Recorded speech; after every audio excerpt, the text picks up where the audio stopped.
Good morning. It's Friday, January 8th, 2021. It's been some time since my last video, and it's time to begin a new string for the 2021 year. I'll keep these to twice a month until we enter the planting season, and then attempt weekly as my travels increase during the growing season. It's time to wish everyone a better year in 2021 and place 2020 in the rearview mirror. But my, what's changed in the market since late October 2020. Throughout much of the growing season in 2020, I viewed excellent growing crops with a few areas of exceptions. I asked you on Friday, July 17th of 2020, if you would take the over or the under on the U.S. producing a 15 billion bushel corn crop. Overwhelmingly, you said over. I did too. In mid-December, the USDA left its 2020 corn production number at the reduced 14.5 billion bushel mark with an average yield of 175.8. It will be interesting to see next Tuesday's year-end stocks report. And yet those selling cash corn during the harvest season sold into a strong rally that continues into the new year. In early August, the Dees corn contract bounced off the low of $3.20 a bushel. Never looked back, and this morning the March contract is trading in the $4.97 range with a recent in-session high of $5.02. Nearby elevator cash corn bids in the panhandles recently pushed above $5 a bushel, with some recent tweets of sales around $5.50 cash. So what's changed in 6 months? A derecho, a deepening drought in the west, USDA reduction of the 2019 corn stocks, that is, the 2019 prevent plant acres finally being acknowledged, increased exports, current dry weather worries in South America, and labor unrest and shipping challenges in Argentina. But what didn't change? Poor ethanol demand with fewer commutes and less travel and increasing growth of the electric vehicle market.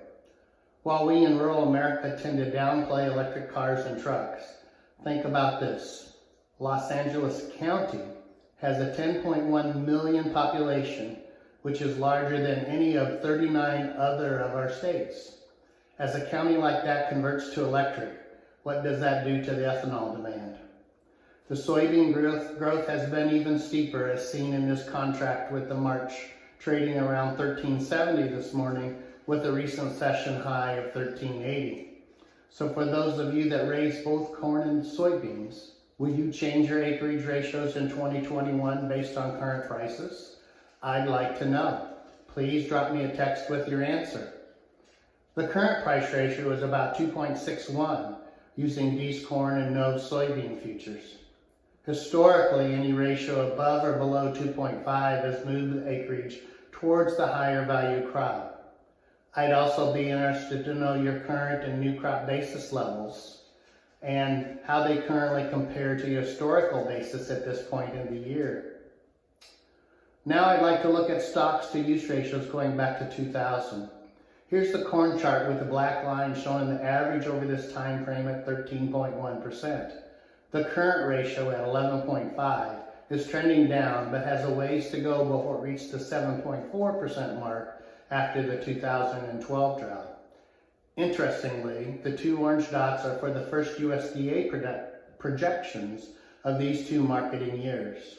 Similarly, the soybean stocks to use ratio has dived significantly and is projected to fall to 3.9% usage, which is near the 10-year low of 2.6 in the 2013-14 crop year. It's remarkable that soybean usage has plunged from a high of 23% to a forecast of 3.9 in 2 crop years as a result of reduced yield, China exports, South American weather, and Argentine labor and export concerns. Let's turn our attention to the weather. Our clients in the West continue to bear the brunt of an expanding drought as seen in this December 2020 drought monitor. This drought impacted 2020 yields significantly and is reducing the corn acres in the West for 2021.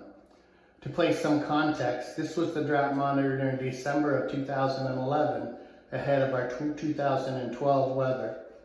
The 2020 December monitor looks much worse and wider spread in the West, But those of you in the eastern Corn Belt, I'd point out the difference in 2011 was the drought experienced in Georgia and the Carolinas that then spread west into the Midwest corn region in 2012. Most of the Midwest is currently on the dry side, with significant fieldwork accomplished after harvest. But historically, the worst Midwest droughts started in the southeast and spread northwest. I want to thank you for your business and your friendship. I'm looking forward to 2021 and an opportunity to return to spending more time on your farm. Please stay safe, and I'll see you soon.